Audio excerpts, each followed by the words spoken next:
8월 17일 매일의 묵상 시간에 오신 모든 성도님들을 환영하고 축복합니다. 오늘 묵상을 통해 하나님의 크신 은혜가 저와 여러분 가운데 함께 하시기를 예수님의 이름으로 축복합니다. 오늘 하나님께서 저희들에게 허락하신 말씀은 신명기 27장 9절에서 10절까지의 말씀입니다. 하나님의 말씀을 경외하는 마음으로 여러분과 함께 봉독하도록 하겠습니다. 모세와 레위 제사장들이 온 이스라엘에게 말하여 이르되 이스라엘아 잠잠하여 들으라. 오늘 내가 내 하나님 여호와의 백성이 되었으니 그런즉 내 하나님 여호와의 말씀을 청종하여 내가 오늘 내게 명령하는 그 명령과 규례를 행할지니라. 한국의 많은 학교들이 다 같이 조용해지는 때가 있습니다. 바로 고3 수험생들이 수능 시험을 볼 때인데요. 특별히 수능 시험 시간 중에서도 가장 조용한 때가 있습니다. 바로 수험생들이 영어 듣기 평가를 할 때입니다.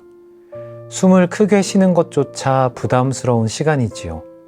학생들은 이 듣기 평가에 모든 집중을 하고 작은 소리에도 예민하게 됩니다. 그만큼 철저하게 듣기 평가에 앞서 마음을 준비하고 최대한 많은 것을 듣기 위한 준비를 하지요. 왜냐하면 이 듣기 평가의 결과에 따라 자신의 운명이 결정된다고 생각하기 때문입니다. 그러나 우리의 인생을 결정하는 것은 영어를 얼마나 잘 듣는지의 여부가 아닙니다. 우리의 인생을 결정하는 것은 하나님의 말씀을 잘 듣고 그 말씀에 순종하고 있는지에 대한 여부입니다. 왜냐하면 하나님의 말씀을 이렇게 청종하는 것이 하나님 백성의 중요한 본질이기 때문이죠. 오늘 말씀에는 하나님 백성의 본질에 대해 기록되어 있습니다. 오늘 내가 내 하나님 여호와의 백성이 되었으니 그런즉 내 하나님 여호와의 말씀을 청종하여. 즉 우리가 하나님의 백성이라면 하나님의 말씀을 청종하는 것이 너무나 마땅한 일이라고 하는 것이죠. 그런데 우리는 하나님의 말씀을 어떻게 청종하고 있을까요? 혹시 우리는 하나님의 말씀을 시험을 앞두고 있는 학생들보다 더 준비하지 않은 채 듣고 있지는 않을까요? 오늘 묵상 시간을 통해 하나님의 말씀에 대한 바른 태도를 회복하는 저와 여러분이 되시기를 예수님의 이름으로 축복합니다. 모세는 이스라엘 백성들에게 하나님의 말씀을 듣기 위해 가져야 할 중요한 태도를 이야기해 줍니다. 하나님의 말씀을 듣기 위해서 우리에게 필요한 것 하나는 바로 침묵입니다. 다른 말로 하면 잠잠해야 한다라는 것이죠. 잠잠하라는 말씀은 단순히 조용하라는 말씀이 아닙니다. 하나님의 말씀이 갖고 있는 권위를 인정하라는 말씀이죠. 우리는 누군가의 말에 동의되지 않을 때 잠잠히 듣고 있지 못합니다.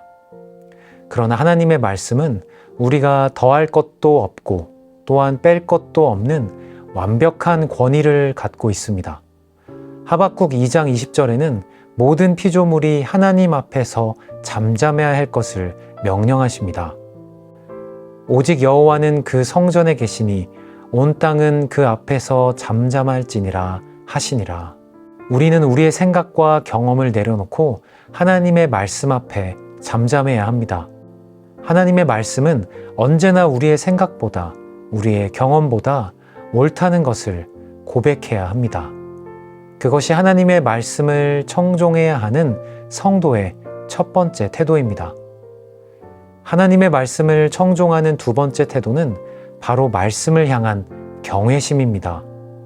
우리가 사는 이 시대는 말씀을 향한 경외심을 많이 잃어버린 것 같습니다.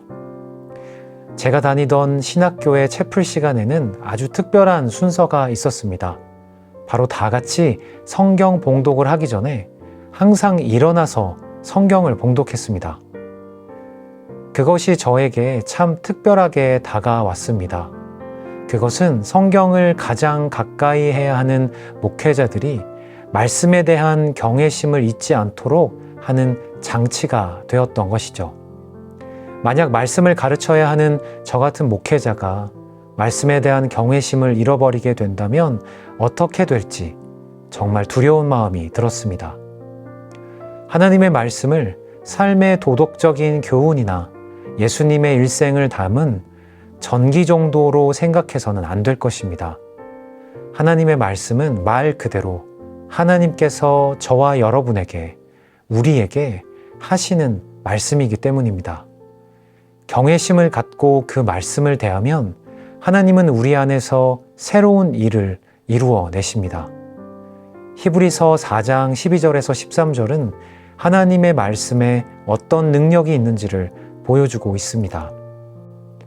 하나님의 말씀은 살아있고 활력이 있어 좌우의 날선 어떤 검보다 예리하여 혼과 영과 및 관절과 골수를 찔러 쪼개기까지 하며 또 마음의 생각과 뜻을 판단하나니 지으신 것이 하나도 그 앞에 나타나지 않음이 없고 우리의 결산을 받으실 이의 눈앞에 만물이 벌거벗은 것 같이 드러나느니라. 이 장면은 우리의 결산을 받으실 이, 즉 심판하시는 하나님 앞에 우리의 모든 것이 벌거벗겨져서 드러나게 된다라는 이야기입니다.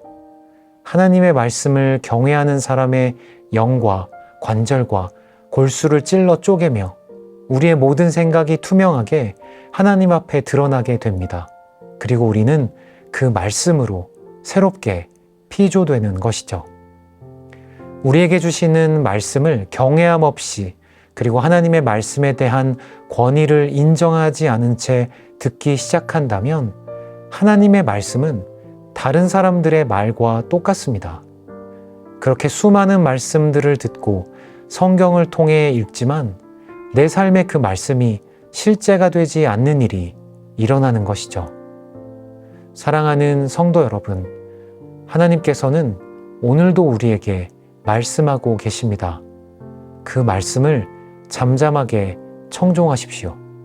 그 말씀이 저와 여러분을 변화시키고 새롭게 하실 것입니다. 이렇게 하나님의 백성답게 하나님의 말씀을 청종하며 살아가는 할렐루야 교회의 모든 성도님들 되시기를 예수님의 이름으로 축복합니다. 기도하겠습니다. 하나님 감사합니다. 오늘도 성경을 통해 우리에게 말씀하시는 주님을 찬양합니다. 하나님, 우리의 능력과 우리의 경험과 우리의 지식을 의지하는 것이 아니라 진리 되신 하나님의 말씀만을 의지하며 살아가는 할렐루야 교회의 모든 성도님들이 되게 하여 주시옵소서. 주께서 우리에게 말씀하시는 것을 듣고 기꺼이 청종하는 모든 성도님들 되게 하여 주시고 그렇게 순종의 삶을 통해 하나님 앞에 형통함을 입고 주님을 누리며 구원의 즐거움을 빼앗기지 않는 할렐루야 교회의 모든 성도님들 되게 하여 주시옵소서. 오늘도 우리 가운데 말씀하시는 주님을 찬양합니다. 감사합니다. 이 모든 말씀 살아계신 우리 주 예수 그리스도의 이름으로 기도드립니다. 아멘.